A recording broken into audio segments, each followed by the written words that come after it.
Greetings and hello. My name is Colonel Frank Blazich. I am the director of the Colonel Louisa S. Morse Center for Civil Air Patrol History, and this talk is entitled Till All Are One, CAP and Desegregation, 1941 to 1965. To provide a brief overview, Civil Air Patrol began as an inclusive organization under federal jurisdiction. But regulations and policies governing membership changed when CAP became an incorporated organization. There was confusion and misunderstanding about policy concerning discrimination. Now, membership inclusivity and integration that would thereafter in the 1950s and into the early 60s vary by wing and region due to three overarching factors: organizational culture, state or local laws or ordinances, as well as unit leadership. The following slides are intentionally text-heavy, and at points they incorporate original documents. This is to provide the audience with greater information to avoid errors of misinterpretation in meaning or context. This presentation is not a timeline of the civil rights movement, but there are references to specific events which are pertinent to CAP's experience. Lastly, the historical record of Civil Air Patrol regarding diversity is an ongoing research effort, and it is the hope of this presentation that additional information and stories that have been forgotten will be brought back to light and incorporated into the future. On 20 May 1941, President Franklin D. Roosevelt issues Executive Order 8757, establishing the Office of Civilian Defense. And then on June 25th, President Roosevelt will issue another Executive Order 8802. This order bans discrimination in the employment of workers in defense industries or the government, discrimination on the grounds of race, creed, color, or national origin. On December 1st, when CAP is founded under the Office of Civilian Defense, Executive Order 8802 will be in place. And for that reason, 2 days later, Major Reed Landis removes a question about race from CAP's enlistment form. When Administrative Order Number 9 is issued on December 8th, and this is the formal establishment order for Civil Air Patrol, and CAP's existence is publicly announced, there is no specific mention to who is eligible to join, but this is clarified 10 days later when Major General John F. Curry, CAP's national commander, states that there are no restrictions on CAP membership as to race, creed, color, or sex. In his words, only the ability to do the job is the only consideration beyond patriotism. Now, the exchange, which featured General Curry's words, can be seen here. And it began with a telegram from Cornelius Coffey, the Vice President of the National Airmen's Association of America, an African-American mechanic, in fact, the nation's first certified master aviation mechanic. And as you can see on his telegram there on the left, he's saying African-American pilots were anxious to serve the country in all branches of the service, and we'd like to serve in the CAP and command us as you see fit. General Curry basically says, we don't discriminate. As long as you can do the job, we'd like to have you.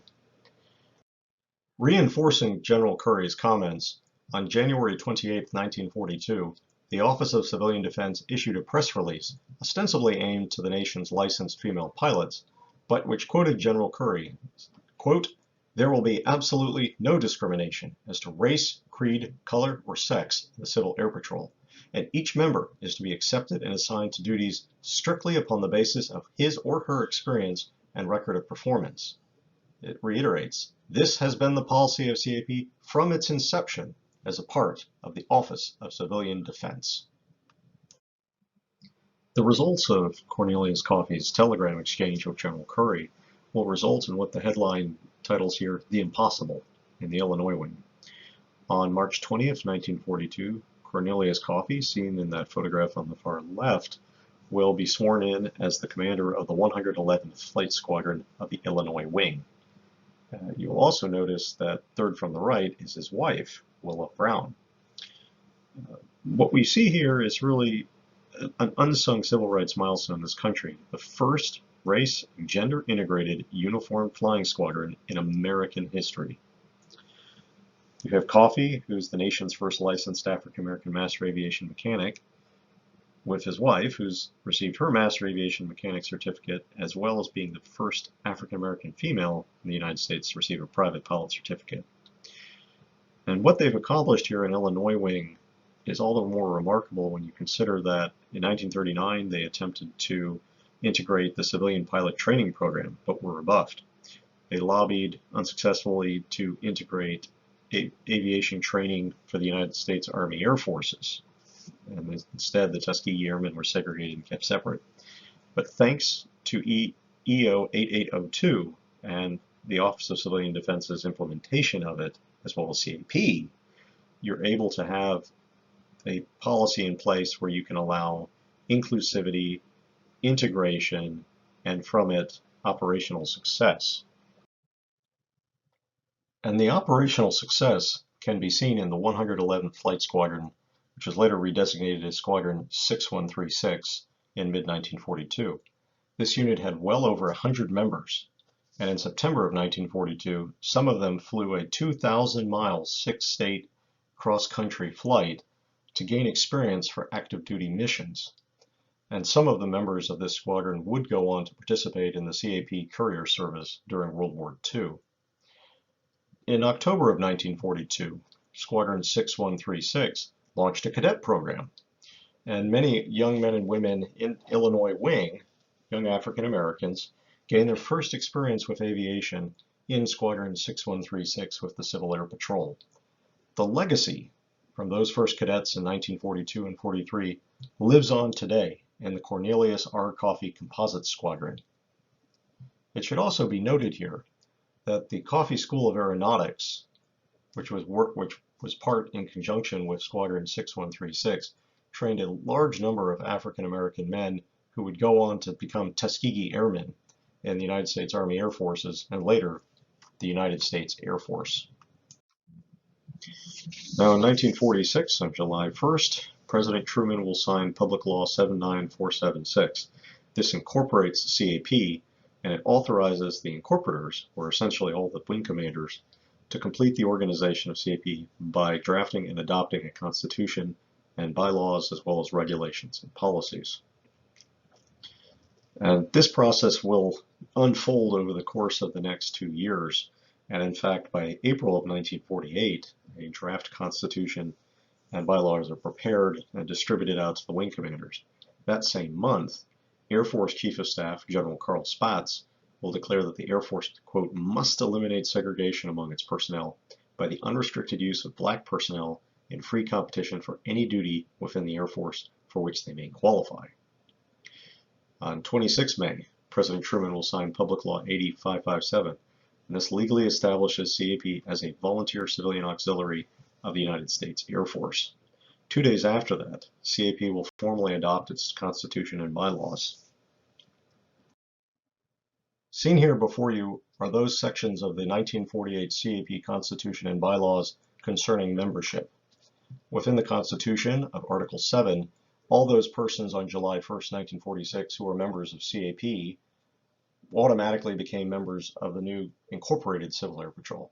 And all those persons who joined between July 1st, 1946 and 28 May 1948 also became members of Civil Air Patrol under the new Constitution and bylaws. Regarding who could become a member, within the bylaws section 2, it notes any United States citizen interested in promoting the objects and purposes of the Civil Air Patrol shall be eligible for membership in the Civil Air Patrol upon compliance with the requirements for membership. Although I should note, these are not necessarily spelled out nor articulated. There is also no mention regarding an anti-discrimination policy of any nature within the Constitution and bylaws. Approximately 2 months after Civil Air Patrol unveiled its new Constitution and bylaws, President Truman issued Executive Order 9981, desegregating the armed forces of the United States. As mentioned in the executive order, quote, there shall be equality of treatment and opportunity for all persons in the armed services without regard to race, color, religion, or national origin. This policy shall be put into effect as rapidly as possible. The United States Air Force was the most progressive of the services in integrating its personnel, and in very early 1949, the Air Force began assigning black officers and airmen anywhere within the service according to their qualifications and the needs of the Air Force. And in fact, the last segregated Air Force unit was deactivated in 1952. Now, shortly after this, CAP National Headquarters published Civil Air Patrol Manual Volume 1, Book 1 on August 1st. It did not include any mention of Executive Order 9981, most likely because the books were already at the printers when the executive order was published. What it did do, however, is the book mentioned a slight variation on the membership requirements, and it said eligibility was open to citizens of the United States and its territories, both to men and women who apply through local units.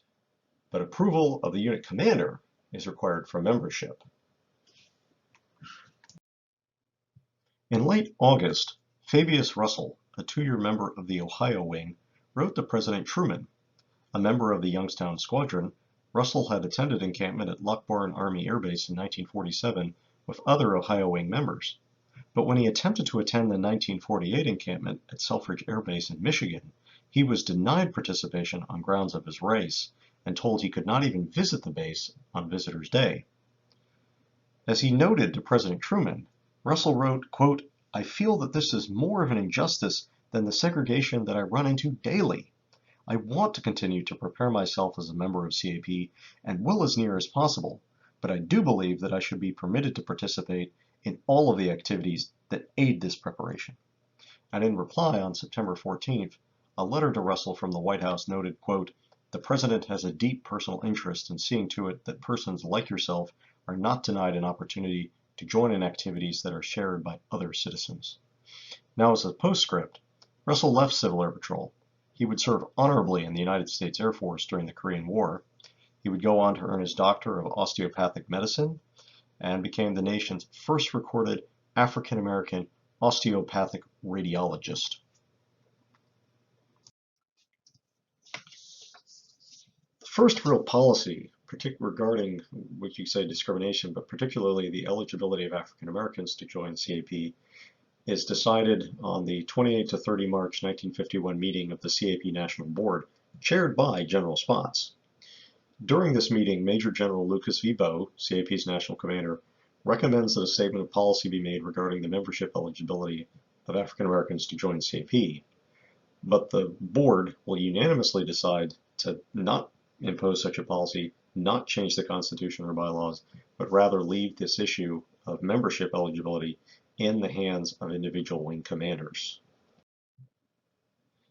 Despite the ruling of the National Executive Board concerning the membership eligibility of African Americans, several wings in Civil Air Patrol, from their inception in late 1941, had embraced and propagated diversity within their ranks. Seen here are three photographs from three wings that best demonstrate this. From left to right, you have the Illinois Wing, the National Capital Wing, and the New York Wing. You've already heard about the 111th Flight Squadron in Chicago set up by Cornelius Coffey and Willa Brown. And here you can see Illinois Wing cadets at an encampment. In this case, male cadets. You have white and black, eating together, training together, serving together. In the middle, the National Capital Wing's drill team. National Capital Wing had an integrated cadet program from its inception in March of 1943, before there even was a National Capital Wing. And the National Capital Wing's integrated drill team was extremely competitive at the Middle East region competition and frequently represented the region at the national drill competition. And on the right, you see the New York Wing, which had remarkable diversity in its membership, particularly in those units in and around New York City, where you have African American, Puerto Rican, white, as well as the children of immigrants from across the world who had come to the United States seeking a better life and had joined the Civil Air Patrol to be better citizens serving their communities. However, since the National Executive Board had left the issue of African American membership eligibility in the hands of wing commanders, there were some wings that unfortunately took the issue to the extreme. In April of 1957, reporters from the Baltimore Afro-American newspaper began investigating matters regarding segregation in the Maryland Wing. When CAP National Headquarters learned of this, they reached out to the then Maryland Wing Commander, Colonel A. Paul Fonda, and Fonda admitted on the record that the wing did not have any black members, but he stated that, quote, "We are making a study of establishment for an all-colored squadron. We do not plan to integrate into white groups." Colonel Fonda also mentioned that he had surveyed Maryland Wing personnel, and notably the cadets had no objection whatsoever to integration, but that the majority of the senior members in the wing were opposed to it.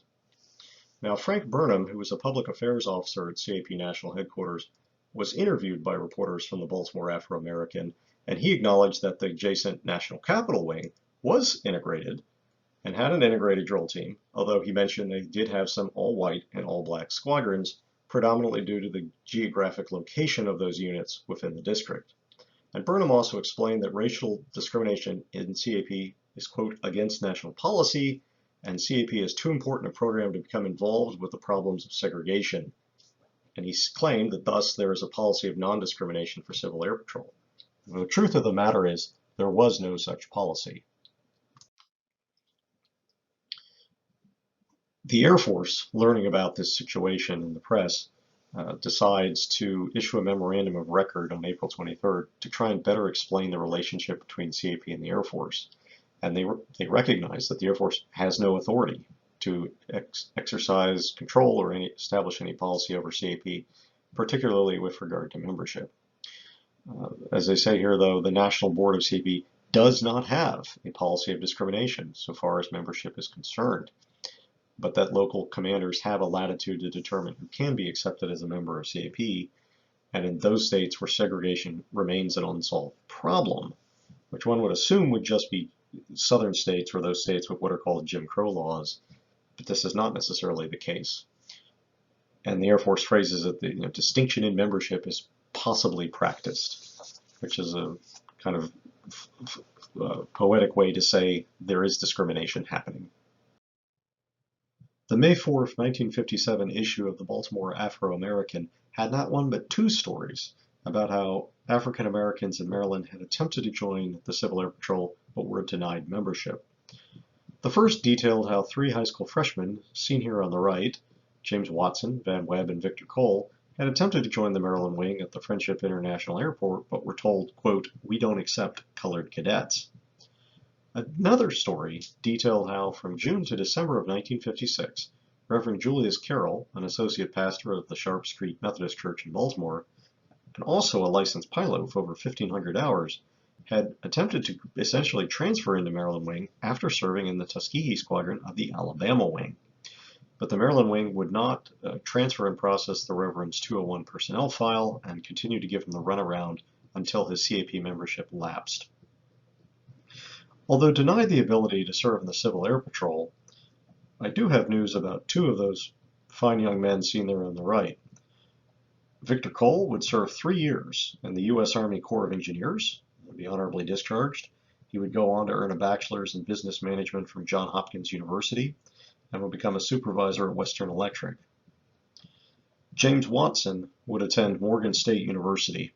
He would commission as a second lieutenant in the infantry via Army ROTC. On December 4th, 1965, he would be killed in action in South Vietnam as a member of B Company, 2nd Battalion, 2nd Infantry Regiment. Although they had been denied the ability to serve in Civil Air Patrol, they were not denied the ability to serve their country. At this point, the matter reached to the highest levels of the Air Force, and Air Force Chief of Staff General Nathan Twinning's Air Staff prepared a position paper regarding the Air Force support for CAP, which is now starting to come into question because of the segregation practices. And at this point, we have to realize that the Air Force has been integrated almost for a decade. Within the paper's findings, they note it is obvious that in some states, the membership of CAP, quote, would be adversely affected if the Civil Air Patrol were forced into an integration policy. It is evident that members of the white race would abstain from joining colored units. They also completely realize that Civil Air Patrol is greatly dependent upon the Air Force for logistical support, for financial support. If the support was removed because of this issue of segregation, they believe CAP would potentially collapse as a result. And so some of the recommended Air Staff positions, which you can see here from the original report, note that the Air Force is not in favor of segregation, but it is not going to necessarily withdraw its support for CAP. But I think what's incredibly valuable to note is the Air Force said CAP should be encouraged to initiate a program within each state that will tend to influence public opinion favoring integration of membership in CAP units. And there will be more articulated about this in the weeks to come. Several days later, on May 11th, the Baltimore Afro-American will publish the story of how another potential senior member and licensed pilot, Howard Wims, was denied admission into the Maryland wing. That same article will note actually that a member of the National Capital Wing will attempt to help him set up a senior squadron in Adamstown, Maryland, although I don't know if this squadron ever came to be. But the stakes rise even higher on a public national level on May 15th, when Louis Lautier of the National Negro Press Association will ask President Eisenhower during his news conference at the White House the following question: would you comment on the extent to which the Civil Air Patrol program is open to all the people without discrimination, and, as an auxiliary of the Air Force, do you think it should seek recruits from all segments of the population? President Eisenhower offers a rather fascinating reply, and he notes that his first contact with CAP goes back to its beginnings, when he was an operations officer at the War Department. In fact, Eisenhower did influence and shape, to an extent, the Coastal Patrol program in its very early days. He speaks well of CAP, and at the last part, which I've highlighted here, he begins to show his opinions with regard to the civil rights movement. And he says, I believe that we hurt ourselves when in military organizations we try to discriminate among Americans in recruiting them. I believe that just as a matter of efficiency, it is better to use those that are capable of doing things strictly on merit and without such things as you were talking about, in this case, discrimination. President Eisenhower's comments are picked up in the news media, but that does not result in any major groundswelling of how to address CAP. And in fact, matters kind of calm down for the next few weeks until on June 5th, Brigadier General Combs will actually reach out to Major General Walter Agee, CAP's national commander, and he shares the Air Staff report of 7 May. Combs notes, however, in here that those Air Force personnel who participate as region or wing liaison officers must comply with the Air Force's policy that there will be no discrimination based on race, color, religion, or national origin. But very cleverly, he points out that if their advice or consideration is requested in connection with CAP policies, quote, the traditional Air Force policy in this respect should be clearly stated, and every influence should be exerted to see to it that these principles, in a contemporary sense, you might say these core values, are followed within units of the Civil Air Patrol. So you see here kind of an indirect soft hand of how the Air Force is going to encourage CAP to integrate and begin to move forward with contemporary attitudes towards these issues of non-discrimination that to this time CAP has been reluctant to directly address. After the turmoil of events in 1957, there's a bit of a lull in the news coverage of Civil Air Patrol with regard to segregation. One really positive news story which did emerge came out beginning in October and November of 1958, where James E. Spruill of West Philadelphia had joined the Franklin Institute Air Squadron of the Pennsylvania Wing, becoming the first completely blind cadet in Civil Air Patrol history. Spruill had in fact become interested in aviation after reading Arthur C. Clarke's 1957 book, Going into Space, albeit in Braille. All of his CAP manuals and materials would actually be translated into Braille. His fellow squadron mates would conduct drill with him, and they had a method to kind of steer him in drill, so to speak. And Spruill also partook in an orientation flight and was able to handle the aircraft with relative ease and maintain and sense level flight. His story would be featured in Jet magazine, in CAP Times, as well as other national publications. When the governor of Philadelphia learned about Spruill, he even penned him a personal letter congratulating him on joining CAP and wishing him well. Shortly into the presidency of John F. Kennedy, the White House received a complaint on March 26, 1961, regarding the upcoming mid-April Middle East Region Conference, which was slated to be held in Columbia, South Carolina. The source of the complaint is unknown, but it alleged that black Civil Air Patrol members would be, quote, intimidated against if they attended this conference. The White House routed the message to Air Force Chief of Staff General Thomas D. White, and he in turn requested a memorandum on Civil Air Patrol Air Force relationships and CAP's policy on segregation within a day. And it was specifically his desire to keep CAP, quote, from being the pawn to try and solve this issue of integration. 2 days later, Major General Robert Eaton, Assistant Chief of Staff for Reserve Forces, sent General White the requested memorandum. 2 key points are noted here. As the conference was slated to be held in Columbia, South Carolina, the Air Force was informed that due to South Carolina's local and state laws, Jim Crow laws, African American members who had planned to attend the conference would be basically barred from staying in the same hotels as the fellow white participants, and most likely would also be barred from using any of the same restaurants or other facilities as the white attendees. But General Eaton noted that the Secretary of the Air Force did have the legal authority to host the conference at nearby Shaw Air Force Base, and the base commander was fully authorized and even requested by the Secretary of the Air Force, quote, to provide maximum accommodations and facility support to the Middle East Region Conference while convened on his base. The following day, the South Carolina Wing Commander, Colonel John Taylor, will turn down the offer to host the conference. And he says that because of the distance from Columbia, but more importantly, the wing had invited 40 to 50 VIPs, and in Taylor's words, these were mostly politicians, and if they found out why they had to move the conference, they wouldn't come, and in addition to not coming, that it might cause, we could say, government relation issues, not just for South Carolina Wing, but for CAP in general. And the decision is then made by the Middle East Region Commander, Colonel Stanhope Lownberry, to just postpone the conference, and essentially it is canceled.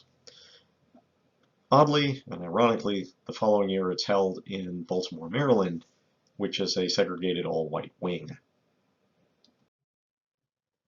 Approximately 2 weeks later, Lieutenant Colonel M.R. Walsh, Office of the Assistant Chief of Staff for Reserve Forces, sent a rather remarkable letter to Brigadier General Stephen McElroy, CAP's National Commander. I've marked 2 of the key segments here of the letter. Quote, as a result of the President's recent statements concerning segregation within governmental agencies and firms having contracts with the federal government, there has been a new wave of inquiries into the status of CAP. I was most forcibly informed by some people in quite high positions that if CAP wants to continue to receive support from the Air Force as it does now, the CAP leaders had better do some thorough soul-searching and align their sights with the Air Force concerning segregation. The thinking is that it will be contrary to the President's policy for Air Force to continue supporting CAP if that organization now is, and continues to be, segregated. Lieutenant Colonel Walsh recommended that this subject be entered on the agenda for the 1961 CAP National Board. The subject was not entered. Now, the CAP National Board will take no action with regard to Colonel Walsh's comments in their meeting in 1961. The following year, in 1962, in September, the National Board will convene in Houston, Texas, and they engage in an extensive revision of the Constitution and the bylaws. But the language concerning membership will not change, nor is there any discussion regarding discrimination policy or segregation. A week after that board meeting, Colonel William Patterson, the Maryland Wing Commander, will admit to the reporters from the Baltimore Afro-American that Maryland Wing remains all white, although he says he is working with the Baltimore Board of Education to establish squadrons in the city schools. And Patterson will be successful, and he will integrate Maryland Wing during his tenure as Wing Commander. It's not until late 1963, about 2 weeks after President Kennedy is assassinated in Dallas, Texas, that during a meeting of the National Executive Board, the chairman, Colonel Paul Turner, remarks that he had been asked about CAP's policy concerning discrimination, and he thought the policy was essentially the policy from all the way back in December of 1941. But then he was informed, in fact, there was no policy. The result of that is what you see here. The National Executive Board will finally decide that since the Air Force has a policy of no discrimination based on race, color, religion, or national origin, that CAP will in turn have a policy of no discrimination in any activity based on race, color, religion, or national origin. Several months later, on July 2nd, 1964, President Lyndon Johnson will sign a landmark piece of legislation into law, which is known as the Civil Rights Act of 1964. And what this act will do is it will outlaw discrimination on the basis of race, color, religion, sex, or national origin, require equal access to public places and employment, and it will enforce discrimination of schools and the right to vote. Now, it will not end discrimination nationwide, but it certainly opens the door to further progress, and its impact continues to be felt to this day. Within the Civil Rights Act of 1964 is a section titled Title VI, Non-Discrimination in Federally Assisted Programs. And Section 601 will read, "No person in the United States shall, on the ground of race, color, or national origin, be excluded from participation in, be denied the benefits of, or be subjected to discrimination under any program or activity receiving federal financial assistance," of which CAP is part of this. Later in 1964 then, the Department of Defense Directive 5500.11, Non-Discrimination in Federally Assisted Programs, will be approved by President Johnson and promulgated throughout the defense establishment, and this effectuates the provisions of Title VI. Moving forward, in June, both the General Services Administration and the Defense Supply Agency will reach out to CAP and inform them that since they're receiving federal property from the Defense Department, from the federal government, for educational purposes, they have to provide assurance that CAP is and will comply with Title VI of the Civil Rights Act of 1964. And so, on July 15th, Colonel Turner will sign assurance forms that CAP will comply with Title VI, and on October 20th, National Headquarters will issue CAP Regulation 39-1, Non-Discrimination in Federally Assisted Programs. This will implement and supplement DoD Directive 5500.11 and thereby places CAP in compliance with Title VI. Today, the legacy of all of this can be found in our Constitution of 20 February 2018 as amended, specifically Article 7, Membership. Membership in Civil Air Patrol is a privilege and not a right. Qualifications and conditions for membership shall be established in the bylaws and regulations. Discrimination based on age, disability, or the provisions of Title VI, as well as Title VII, which references employment, of the Civil Rights Act of 1964, is prohibited. And we have to remember, we're one CAP, and we're one total force. With regulations covering anti-discrimination in CAP, the corporation can now advance as the nation's premier volunteer service organization, reflecting the fabric of the entire nation. Two photographs for thought, one of National Capital Wing cadets in 1980, and then of Air Force Lieutenant Colonel Shauna Rochelle Kimbrell, formerly a cadet of the Colorado Wing, a graduate of the United States Air Force Academy, and our nation's first female African-American fighter pilot. We are making our future leaders in both military as well as society and civil government every day in Civil Air Patrol. Through non-discrimination, through inclusivity, we're ensuring greater inclusivity in our total force and in our nation. We benefit from policies of non-discrimination, and we will advance further because we have them, we understand them, and we utilize them. So in conclusion, CAP's journey to a policy of non-discrimination for our membership largely mirrored society, and it was the United States Air Force and the broader civil rights movement which catalyzed this movement for greater inclusivity in the corporation. We should remember that CAP is dedicated today to enriching an organizational culture built on inclusion of and appreciation for all diverse populations in our country. Inclusivity and diversity strengthens CAP's connections with our community. That can be local community, it could be your state, but it can also, and most important of all, be your entire nation. It strengthens CAP's connections with the total force of both active, guard, reserve, civilian, and auxiliary.